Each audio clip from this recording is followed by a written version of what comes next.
बड़ा मैं हूं हिमांशु द्विवेदी और स्वागत है आपका हमारी खास पेशकश चर्चा पे। चर्चा के तहत आज हमारा विषय बड़ा गंभीर किस्म का भी है और ऐसे दौर में जब संसद में चर्चा महात्मा गांधी के नाम को रखने और हटाने को लेकर चल रही है, तब हम उससे इतर चर्चा कर रहे हैं, तो ये आपके लिए जिज्ञासा का विषय हो सकता है। पर जिज्ञासा का विषय आपके लिए इसलिए होना भी चाहिए कि ये मामला बड़ा सुर्खियों में रहा। मामला है नेशनल हेराल्ड से जुड़ा हुआ, जिसकी शुरुआत किसी समय पंडित जवाहरलाल नेहरू ने की थी। उस अखबार की आज हालत क्या है ये तो चर्चा का विषय नहीं है, पर उस अखबार के नाम पर बड़ी सारी संपत्ति दिल्ली और अन्य इलाकों में है। उस पर जबरन कब्जा करने की कोशिश सोनिया गांधी, राहुल गांधी और उनके साथ कुछ सहयोगियों ने की। इस प्रकार के आरोप सुर्खियों में रहे। ईडी ने इसमें मामला दर्ज किया हुआ था। आज ईडी के द्वारा दर्ज मामले के तहत जब चार्जशीट दिल्ली स्थित एक अदालत राउज एवेन्यू कोर्ट में प्रस्तुत हुई, तो कोर्ट ने इसे संज्ञान में लेने से इंकार कर दिया। कोर्ट ने कहा कि ये नियम संगत नहीं है। कोर्ट ने यह भी स्पष्ट किया कि यह मेरिट के आधार पर उसका कहना नहीं है, पर पीएमएलए एक्ट जिसके तहत ईडी कार्रवाई करती है, उसमें एक निजी शिकायत को आधार बनाकर कार्रवाई नहीं हो सकती। इस पर विधिवत एफआईआर होनी थी, एफआईआर के अनुसार जांच होनी थी। ईडी के तरफ से बताया जा रहा है कि वह इस फैसले के खिलाफ अपील करेगी। दिल्ली यूडब्ल्यू भी इस मामले में पहले से ही एफआईआर दर्ज कर चुकी है, पर कांग्रेस पार्टी आज इस कोर्ट के फैसले को सत्य की जीत बता रही है। मोदी सरकार को करारा झटका करार दे रही है और साथ साथ ये बता रही है कि देखो, हमें जबरदस्ती परेशान करने की, घेरने की कोशिश थी, वो कोशिश आज औंधे मुंह गिरी। तो आज हम इसी पर बात करेंगे। नेशनल हेराल्ड, ईडी गंभीर या सियासी तीर, ये हमारा आज का विषय है। समझने की कोशिश करेंगे कि क्या वाकई ईडी की पूरी कार्रवाई राजनीतिक द्वेष से प्रेरित थी। क्या आज वाकई सोनिया गांधी, राहुल गांधी और अन्य कांग्रेस नेताओं को सीधे तौर पर क्लीन चिट मिल गई। इसमें भविष्य में कानूनी कार्रवाई की संभावना खत्म हो गई, या अभी बहुत कुछ होना बाकी है। तिल को ताड़ बनाया जा रहा है अब, या पहले तिल को ताड़ बनाया गया था। कुल मिला के मामला दिलचस्प है, तो इसी पर आज हम बात करते हैं। हमारे साथ इस गंभीर विमर्श का हिस्सा बनने के लिए तीन खास मेहमान हैं। जिस कांग्रेस ने अपने एक्स हैंडल पर इसे सत्य की जीत बताया है, उस कांग्रेस पार्टी का पक्ष रखने के लिए हमारे साथ उसके प्रखर प्रवक्ता सुरेंद्र राजपूत जी खासतौर पर मौजूद हैं, जो भारतीय जनता पार्टी कांग्रेस के निशाने पर है। उनकी तरफ से पक्ष रखने के लिए ममता त्यागी जी हमारे साथ हैं। पर यह मामला केवल राजनीतिक नहीं है, इसके कानूनी पहलुओं को भी समझने की जरूरत है। और जब कभी ऐसे नाजुक मसले होते हैं तो हमें एक ही नाम याद आता है, वरिष्ठ अभिभाषक कपिल साकला जी का। वह फिर हमारे साथ है। तो आप तीनों का स्वागत है। चर्चा की शुरुआत तो सुरेंद्र राजपूत जी से करते हैं। वो किसी फिल्म में एक डायलॉग था, आज तुम खुश तो बहुत हो गए। क्या कहते हैं सुरेंद्र राजपूत जी? आपके एक्स हैंडल को देखकर ऐसे ही लगा कि सारी कांग्रेस के लिए कहा जाए, आज आप खुश तो बहुत हो गए। पहले तो मैंने कहा हिमांशु भाई, आपका आपके चैनल का मैं शुक्रिया अदा करूं। मैं रायपुर अल्पवास के प्रवास पर आया था, आपने जो हॉस्पिटैलिटी दी उसका बहुत शुक्रिया। दूसरी बात जो आप हम लोगों की बात है, हम लोग तो देश के संविधान पर भरोसा करते हैं जी। हम तो देश के संविधान पर भरोसा करते हैं, देश के विधान पर भरोसा करते हैं। हम तो देश के संविधान पर भी भरोसा करते हैं, देश के विधान पर भी भरोसा करते हैं और लोकतंत्र पर भी भरोसा करते हैं। हम तो वो लोग हैं जो हमेशा कहते हैं कि करते भी चलो, बढ़ते भी चलो, बाजू भी बहुत है, सर भी बहुत, और चलते ही चलो कि अब डेरे मंजिल पर ही डाले जाएंगे। और सत्य की विजय तो हुई है, आपके सामने है। ईडी की कार्रवाई को अवैधानिक घोषित किया। जब ईडी की कार्रवाई ऑलरेडी चार्जशीट ही अवैधानिक हो गई, तो बाकी चीजों के प्लस माइनस होने का कोई मतलब ही नहीं है। अगर ईडी की कार्रवाई अवैधानिक है तो निश्चित तौर पर इस सरकार ने बदले की भावना से, दुर्भावना से, दुश्मनी से ग्रसित होकर के सोनिया जी को 50 घंटे, राहुल जी को तमाम घंटे जिस तरीके से ईडी ने बैठाया, एक बुजुर्ग महिला, एक बीमार महिला को जिस तरीके से बैठाया, देश सब देख रहा है। क्योंकि इस देश की एक बड़ी खासियत है कि यह देश अन्याय नहीं सहन करता। भारतीय जनता पार्टी ने जो अन्याय किया, उस अन्याय के प्रतिकार के रूप में हमने इसको कहा यह सत्य की जीत है, और यह सत्य की जीत वास्तव में है। इसके लिए इन्होंने बड़े यत्न किए थे, प्रयत्न किए थे। पहले सुब्रमण्यम स्वामी लग गए, उसके बाद सुब्रमण्यम स्वामी को समझ में आया कि इस केस में कुछ नहीं है, तो वो पीछे हट गए। फिर इन लोगों ने ईडी को आगे कर दिया। ईडी का जुडिक्शन ही नहीं है। जब एक नए पैसे का लेन देन हुआ ही नहीं है, एक नए पैसे का लेन देन कहीं हुआ नहीं है, हमने उस आर्टिकल 25 में वो कंपनी रजिस्टर्ड की, जिस आर्टिकल 25 में जो कंपनी रजिस्टर्ड होती है हिमांशु जी, उससे अगर आप एक नया पैसा भी निकालेंगे या लाभांश निकालेंगे, डिविडेंड निकालेंगे, कुछ भी निकालेंगे, वो कंपनी गवर्नमेंट के पास चली जाएगी। तो ईडी हो, भारतीय जनता पार्टी हो, भारतीय जनता पार्टी के एक्सटेंडेड एजेंसी के रूप में ईडी काम कर रही है तो उनको, ये दोनों को, भारतीय जनता पार्टी को और ईडी को भी करारा तमाचा लगा है। हम तो देश के संविधान, अच्छा एक बात बताओ सुरेंद्र जी, बाकी तो सब ठीक है, हम कानूनी पहलू को कपिल साकले जी से समझेंगे भी, पर आपसे एक सवाल करना चाहता हूं। कोर्ट ने सब कुछ कहा, लेकिन साथ साथ कोर्ट ने यह भी कहा कि ईडी अपनी जांच जारी रख सकती है। ईडी अपनी जांच जारी रख सकती है, जिस आदेश में कोर्ट ने यह कहा हो, वहां पर आप अचानक मिठाई क्यों बांटने लगे? ये बात समझ में नहीं आई सुरेंद्र जी, थोड़ा समझाओ ना हमें। हम मिठाई बांटने की, हमने तो कहा यह केस फेक है और किसी को भी अपनी जांच जारी रखने का पूरा अधिकार है। वो अपनी जांच जारी रखें, चार्जशीट दाखिल करें, फिर कोर्ट से तमाचा खाएं, ये उनकी इच्छा है। हम कहां रोक रहे हैं उनको? भाई हम तो ये कहते हैं कि जब कोर्ट ने, क्या नाम, चार्जशीट का संज्ञान लेने से ही मना कर दिया, जब कोर्ट ने कह दिया कि ये दुर्भावना से ग्रसित है, जब कोर्ट के सामने ये आया कि ये ऑलरेडी कानून के अंदर ही नहीं है, कानून की जद में ही नहीं है, उसके बाद अगर और किसी कानूनी प्रावधान में वो जांच जारी रखना चाहती है तो कोर्ट क्यों रोकेगा उसे? भारतीय जनता पार्टी अगर और कोई तिकड़म लगाना चाहती तो लगाए।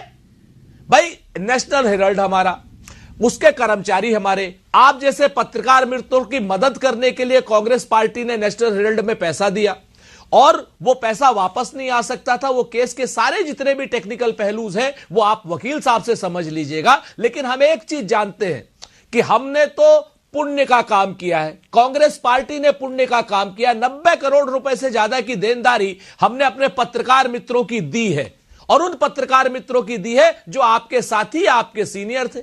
तो हमने गुनाह नहीं किया, भारतीय जनता पार्टी उसको गुनाह कहकर हमने गुनाह नहीं किया, सुरेंद्र जी का कहना है। पर डॉक्टर ममता त्यागी मेरे साथ में, ममता जी ये जानना चाहते हैं कि कांग्रेस के पुण्य को पाप साबित करने की कोशिश आज धराशायी हो गई, ऐसा कांग्रेस का एक्स हैंडल बता रहा है। कितनी आज दुखी है ममता जी आप, कितनी दुखी भाजपा है, थोड़ा बताइए ना। हिमांशु जी, भाजपा बिल्कुल भी दुखी नहीं है। और आपके सभी दर्शकों को नमस्कार, वंदे मातरम, जय हिंद। पहले मैं सुरेंद्र राजपूत जी की बात को थोड़ा सा क्लैरिफाई कर देती हूँ। हिमांशु जी, मैं और आप मिलकर और देश के लगभग 5000 जो स्वतंत्रता सेनानी थे मिलकर, शेयर होल्डर मिलकर एक धर्मशाला खोलते हैं। चलिए हम एजीएल की उस कंपनी का नाम नहीं लेते क्योंकि धर्मशाला है, उसमें कोई भी जो प्रॉफिट होगा वो हमारे पास नहीं आना। लेकिन हम 5000 शेयर होल्डर हैं। 2010 के समय में वो शेयर होल्डर लगभग 1000 या 700 के आसपास रह जाते हैं जो जीवित हैं। अब वो धर्मशाला 90 करोड़ रुपए के कर्जे में डूबी है। एक साधारण सा गणित बता रही हूं, साधारण सा गणित। लेकिन उस धर्मशाला के पास पर दिल्ली, लखनऊ, बॉम्बे में इतनी प्राइम लोकेशन पर बड़ी बड़ी जमीनें हैं, ठीक है। अब कांग्रेस पार्टी कहती है कि हमने वो धर्मशाला का जो कर्जा था वो 90 करोड़ 90 लाख रुपए देकर उतार दिया। लेकिन उसके बाद जो शेयर होल्डर बने वो लगभग 1/3 के राहुल गांधी जी बन गए, 1/3 के सोनिया गांधी जी बन गए, बाकी जॉर्ज फर्नांडिस और मोतीलाल वोहरा बन गए। लेकिन मोतीलाल वोहरा जी और जॉर्ज फर्नांडिस इस समय नहीं है, जीवित नहीं है। तो बाकी बचे शेयर होल्डर सबसे ज्यादा बड़े कौन? राहुल गांधी जी और सोनिया गांधी जी। अब मुझे हिमांशु जी एक बात बताइए, मैं और आप, हमारे पास में उतनी बड़ी प्रॉपर्टीज का एक समूह आ गया, आप उससे कमा नहीं सकते। तो आप इस तरह से समझिए कि देश का प्रधानमंत्री भी देश से कमाता थोड़ा ही है, लेकिन वो देश का प्रधानमंत्री होता है, उसके पास पावर होती है उसको रेगुलेट करने की, चीजों करने की। यही एक सिंपल सा गणित है जो शायद कांग्रेस पार्टी नहीं समझ पाती या समझने का नाटक करती है। तो उनके लिए मैं नहीं ममता जी, इतना सरल मामला नहीं है ये। 1 लाख करोड़, 2 लाख करोड़, 5 लाख करोड़ के आंकड़े घुमा घुमा के आपने बहुत चला लिया। वो 2G स्कैम भी ऐसा बताया था, फिर आपने हमको जो है कोयले के संदर्भ में बताया था, बाद में कुछ निकला नहीं। अभी यहाँ पर मुद्दे की बात करते हैं, थोड़ा आप मेरी बात को समझे। आज कोर्ट ने ईडी की चार्जशीट को संज्ञान में लेने से मना कर दिया। इतने बड़े बड़े अधिकारी, इतने बड़े बड़े कानूनविद, और उसके बाद एक निचली अदालत में ऐसा फैसला शर्मसार नहीं है? आपके अटॉर्नी जनरल, आपके सॉलिसिटर जनरल ने ठीक काम नहीं किया, आपके ईडी चीफ ने शायद ठीक काम नहीं किया। आखिर ऐसी नौबत क्यों आई? क्यों कांग्रेस इतना फूल के कुप्पा हो रही है? ममता जी, नाराज नहीं है आप इन लोगों से? कांग्रेस से नाराज तुम तब भी नहीं हुए थे जब उन्होंने रामलला के विरोध में कपिल सिब्बल जी लगातार दलील देते थे और रामलला की नहीं नहीं नहीं नहीं नहीं नहीं नहीं नहीं नहीं, कांग्रेस से नाराजगी की बात नहीं, आपकी एजेंसी, आपकी सरकार के तंत्र के लोगों से आप नाराज नहीं है, ये सवाल है मेरा। हम ना ईडी से नाराज है, ना अपने लोगों से नाराज है, और हम देश की संवैधानिक संस्था न्याय प्रणाली पर पूरी तरह भरोसा करते हैं, और न्याय प्रणाली ने ही हमें स्कोप भी छोड़ा है, हमें जगह दी है कि आप अपनी प्रोसीडिंग्स आगे जारी कर सकते हैं, ईडी आगे चल सकते हैं। लेकिन सुधांशु जी, हिमांशु जी, मुझे बस एक मौका दीजिएगा। सुरेंद्र राजपूत जी जैसे शायराना अंदाज में जवाब दे रहे थे, उन्हीं का मैं काउंटर करना चाहती हूँ। तुम्हारे पांव के नीचे जमीन नहीं, तुम्हारे पांव के नीचे जमीन नहीं, कमाल यह है कि तुम्हें फिर भी यकीन नहीं, कमाल यह है कि फिर भी तुम्हें यकीन नहीं। मैं कांग्रेस के स्याह अंधेरों को उजाला कैसे कह दूं, मैं इन अंधेरों का खामोश तमाशबीन नहीं।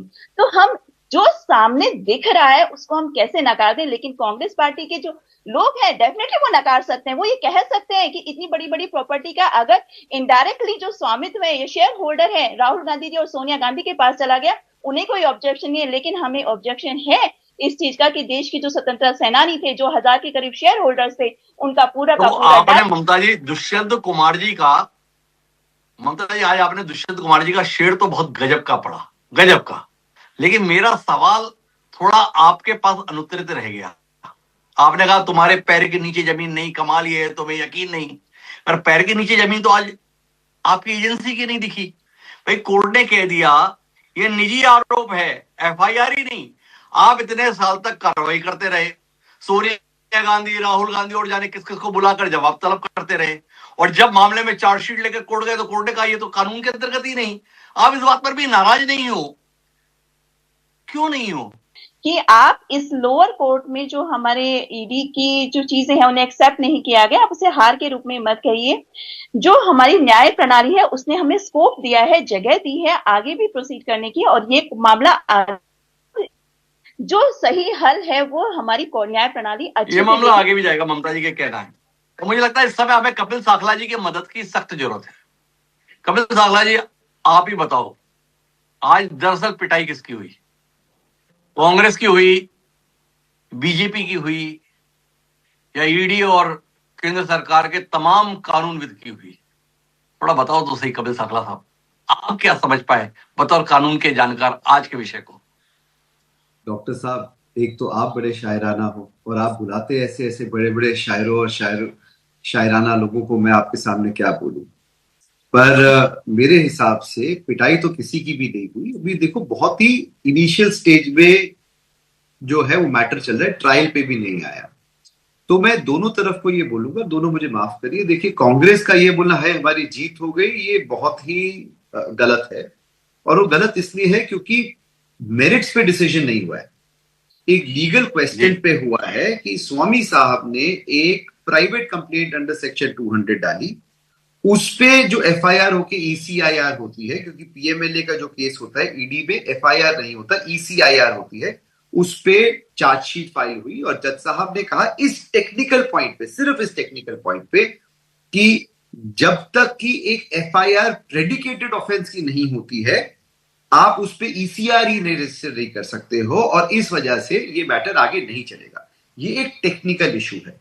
तो आज नहीं, मेरा सवाल यहीं पे आता है कपिल साहब, देश में जिस एजेंसी के नाम से लोगों के आजकल हाथ पैर कांपने लगते हैं, जिसका कानून इतना सख्त बताया जाता है, जिसमें गिरफ्तार लोग महीनों तो छोड़िए सालों तक जमानत नहीं पाते हैं, जिसमें तमाम दिग्गज अधिकारी रहते हैं, ऐसी एजेंसी ऐसे बुनियादी मसले को नजरअंदाज कैसे कर गए? ये सवाल कपिल साखला जी के जहन में नहीं आया। आपने कहा टेक्निकल ग्राउंड है, पर ये टेक्निकल ग्राउंड एक छोटी सी अदालत में सुनवाई होते ही ध्यान में आ गया, और जहां पर solicitor general, attorney general, Sonia Gandhi, Rahul Gandhi, पूरा कांग्रेस विषय बना हुआ है, वहां पर इतना नाजुक मसला अनदेखा हो गया। ऐसे कपिल सागला साहब, आपको खामी नजर नहीं आ रही? डॉक्टर साहब वही कह रहा हूं, मुझे 2-3 मिनट दीजिएगा, मैं आपको बताऊंगा मैं क्या कहना चाह रहा हूं।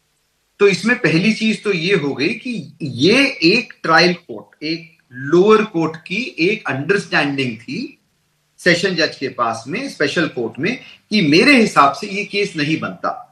ये हाई कोर्ट ने नहीं कहा, ना सुप्रीम कोर्ट ने कहा है। तो जहां तक कि लॉ की इंटरप्रिटेशन है वो 3 फोल्ड है। इसको आप हाई कोर्ट में ले जा सकते हो, इसको आप डायरेक्टली क्वेश्चन कर सकते हो इन द सुप्रीम कोर्ट, यहां पे रिव्यू फाइल पर। मोर इंपॉर्टेंटली अभी ईडी के पास एक ऑप्शन ये भी है कि जो एफआईआर है उस एफआईआर को करके दे कैन रीविजिट। अब जब रीविजिट करेंगे उसमें क्या प्रॉब्लम होगी वो भी बता देता हूं। आईपीसी के पास जब बीएनएस और बीएनएसएस आया तो इसमें पीएमएलए के केस में एक right of the accuse to be heard होता है। तो इसका मतलब हो गया कि एक प्रिलिमिनरी स्टेज में अक्यूज को सुना जाएगा, तो एक चेक बना दिया गया है ईडी की पावर पे भी। अब आपने दूसरी चीज बोली ये गलती कैसे हो सकती है, शायद ये गलती नहीं है। देखिए ईडी भी एक, जो पीएमएलए एक नया एक्ट है, ईडी भी एक नया डिपार्टमेंट है इन्वेस्टिगेशन का, वो भी रोज ना कोशिश करता है अपनी पावर बढ़ाने का। आपको पता ही है कि कुछ वकीलों के पीछे भी पड़ गए थे, ये सुप्रीम कोर्ट ने बहुत तगड़ा डंडा दिया था ऐसा कैसे हो रहा है। तो क्या होता है कि हर डिपार्टमेंट अपनी पावर, अगर आपको पहले याद हो 20 साल पहले, जब 25-30 साल पहले जब मैं यूरिया स्कैम वाले केसेस करता था, तब सीबीआई का भी ऐसे ही खौफ होता था। सीबीआई वाले भी रोज अपनी पावर बढ़ा रहे होते थे, कहते हैं ये भी कर सकते वो भी कर सकते, जब तक कि जजेस ने आके ये नहीं बोला कि बॉस आप ये चीजें नहीं कर सकते, ये गलत है या इसको इस तरह से लिया जाएगा। तो जहां तक कि ईडी की हरकत है वो सही है या गलत है, हाईकोर्ट सुप्रीम कोर्ट बताएगी। अब हो गया लीगल पॉइंट। सेक्शन 44 सबसेक्शन 1 जहां तक मेरा ख्याल है वो ये पावर देता है कि जो कंस्ट्रेंट्स हैं ईडी के पास कि आपको पहले एक प्रेडिकेटेड ऑफेंस होना है, इन्वेस्टिगेशन से पहले एफआईआर होनी है, उसका एक कहते हैं ना एक शॉर्ट सर्किट भी बना रखा है कि कुछ केसेस में वो डायरेक्टली जा सकती है। मदन लाल कल की एक बहुत फेमस जजमेंट थी। मदन लाल का जो केस है वो ईडी की पावर्स, पीएमएलए के केस किस तरह लड़े जाएंगे, ये वाटरशेड पीरियड था। इसमें भी काफी कुछ बोला गया था ऑनरेबल सुप्रीम कोर्ट का, और ये भी बोला गया था कि किन केसेस में ईसीआर फाइल हो सकती है, क्या ईसीआर की कॉपी दी जाएगी वगैरह वगैरह। उससे पहले भी कंफ्यूजन थी। तो अगर आज मैं पॉलिटिक्स को साइड करूं कि अगर कांग्रेस वाले कह रहे हैं हमारी बहुत बड़ी जीत है तो ये गलत है, और अगर बीजेपी वाले ये बोल रहे हैं कि भैया अभी तो देखो शुरुआत हुई है, तो दोनों ही शायद गलत है। क्योंकि अगर इसको पॉलिटिक्स से हटा दिया जाए और सिर्फ लॉ पे देखा जाए तो आज एक डिपार्टमेंट अपनी पावर्स एक्सरसाइज कर रहा है।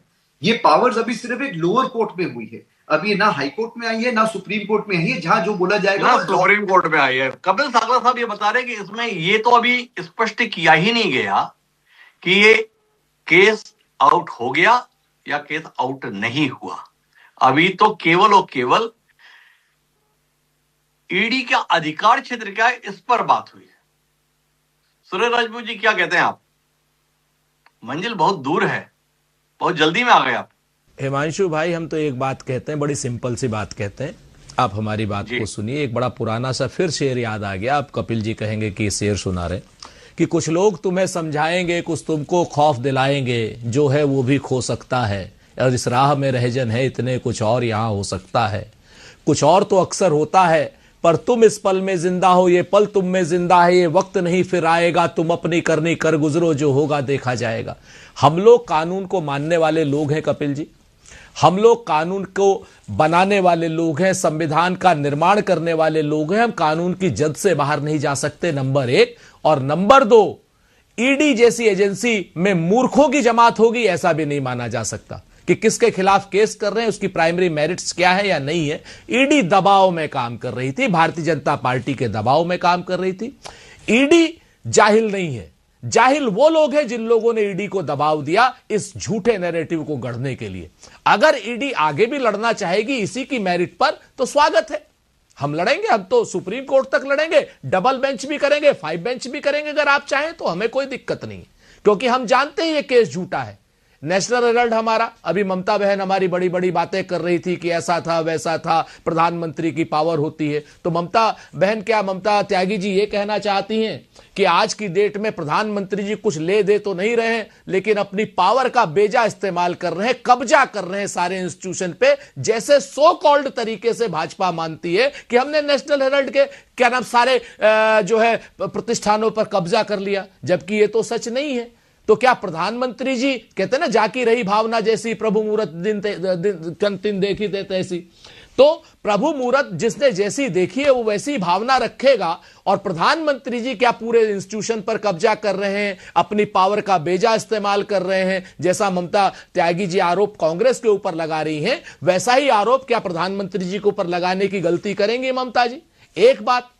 और दूसरी बात मैं आपको बताऊं कि इन लोगों ने एक फ्रेश एफआईआर भी ईओडब्ल्यू के जरिए करा दी है, हमें कोई दिक्कत नहीं है। 15 दिन पहले मैं आपको नई जानकारी दे रहा हूं, 15 दिन पहले ईओडब्ल्यू ने एफआईआर, क्योंकि दिल्ली पुलिस को भी मालूम चल गया था, ईडी को भी मालूम चल गया था और भारतीय जनता पार्टी को भी मालूम चल गया था कि केस औंधे मुंह गिरना है। अब ये करना क्या चाहते हैं? करना ये चाहते हैं हिमांशु भाई, और कुछ नहीं करना चाहते, ये सिर्फ इस केस को लिंगर ऑन करके हमको बदनाम करने की साजिश करना चाहते हैं, नंबर 1। और नंबर 2, दुनिया को विषयांतर कराने की साजिश करना चाहते हैं। आप जैसे सुधी पत्रकारों के चैनल पर बहस बेरोजगारी पर ना हो, आप जैसे सुधी पत्रकारों के चैनल पर बहस चीन के अतिक्रमण पर ना हो, आप जैसे सुधी पत्रकारों के चैनल पर बहस डोनाल्ड ट्रंप के उस बयान पर ना हो कि हिंदुस्तान रूस से तेल नहीं खरीदेगा, आप जैसे चैनल पे यह बहस ना हो कि पाकिस्तान से सीज फायर डोनाल्ड ट्रंप के कहने से क्यों किया गया। मुख्य विषयों से विषयांतर करने के लिए, नेहरू गांधी परिवार को बदनाम करने के लिए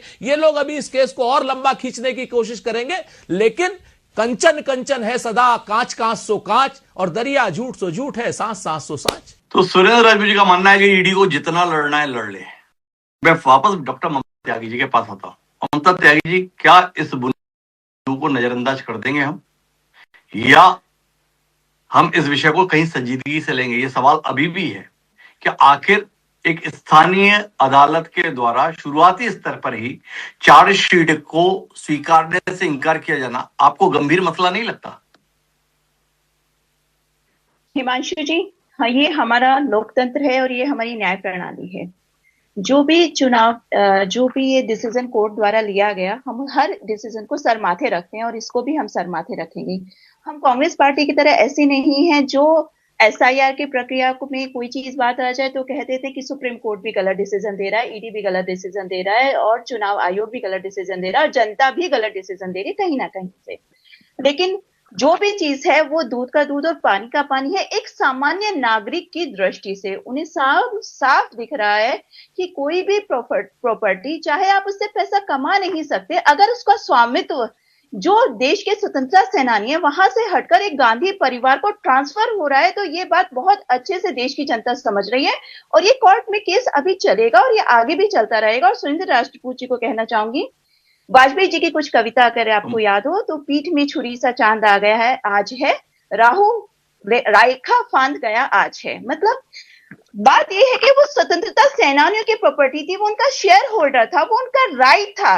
चाहे आप उससे प्रॉफिट नहीं कमा सकते, चाहे उस धर्मशाला को, उस लोग को, जो देश के स्वतंत्रता सेनानी कैसे भी प्रयोग करते, पर उनका शेयर होल्डर पूरी तरह से हटाकर गांधी परिवार को दिया जाना अपने आप में देश के स्वतंत्रता सेनानियों का अपमान है। और ये कोर्ट में केस आगे परस्यू किया जाएगा और उसके अकॉर्डिंग आगे डिसीजन भी होगा। जो ये बात अभी निकल के आ रही है कानूनी कोर्ट में आगे परस्यू किया जाएगा। मैं वापस आखिरी टिप्पणी के लिए कपिल साकला जी के पास आता हूं। कपिल साकला जी, ईडी की तरफ से बताया जा रहा है कि हम इसे, आर्थिक अपराध शाखा ने भी इसमें एफआईआर दर्ज की है, उसे आधार बनाते हुए ईडी को नई ईसीआईआर के माध्यम से इसमें आगे बढ़ने का विकल्प मौजूद है। मैंने आपको यही बोला था कि 3 अभी राइट्स हैं ईडी के पास। एक, इसे ऊपर चैलेंज कर लेने के लिए, दूसरा इस पॉइंट पे कि एक एफआईआर रजिस्टर्ड है और इस वजह से it was premature for the trial court to have dismiss the chargesheet, कि चार्जशीट इस वजह से नहीं सुनी जाए क्योंकि प्रीवियस नहीं है, तो ये एक क्यूरेबल डिफेक्ट है और इस क्यूरेबल डिफेक्ट की वजह से इसको सुना जाएगा। प्रॉब्लम ये होगी, जो मुझे लगता है, क्योंकि ये अभी एफआईआर हुई है, तो जो मैं आपको बता रहा था कि बीएनएस में ये जो right of the accused to be heard है, वो वाली चीज आएगी, ये एक दूसरी चीज होगी। परंतु अभी बहुत कुछ है, एंड नोट पे सबने बहुत अच्छा कुछ बोला, मैं सिर्फ यही बोलूंगा कि वो एक पुरानी कहावत है, there is many a slip between the cup and the lip, कि अभी बहुत जल्दी है बड़ी खुश होने के लिए या ये बोलने के लिए कि डिसीजन हो गया। मेरिट पे डिसीजन होता समझ आता, एक टेक्निकलिटी पे, और टेक्निकलिटीज हमेशा मोहताज होती है इंटरप्रिटेशन की और फाइंडिंग्स ऑफ द कोर्ट की। तो अभी तो दिल्ली बहुत दूर है, इंतजार करिए, लेट अस सी क्या होता कुल है। मिलाकर अभी सत्य और असत्य के संदर्भ में फैसला नहीं हुआ है। आज का जो फैसला था कोर्ट का, वो महज एक तकनीकी आधार पर अपना नजरिया जाहिर किया गया है। लिहाजा कांग्रेस को अभी लंबा सफर तय करना है। बेहतर हो कि कांग्रेस की खुशियां मनाने के स्थान पर अपनी लीगल सेल को केंद्रित करे कि ऊपरी अदालत में कोई चुनौती दी जाए इस फैसले के खिलाफ, तो वो फैसला कहीं कांग्रेस के खिलाफ ना है। अभी इस फैसले पे कई और लड़ाइयां देखने को हमें मिलेगी। हमारी शुभकामनाएं कांग्रेस को भी और भाजपा को भी, और आभार कपिल साखला जी के लिए। आगे भी आपको याद करने का मौका मिलेगा इस केस में, ऐसा हमें उम्मीद है। आज की इस बातचीत में इतना ही, दीजिए मुझे याद, सर पड़ा।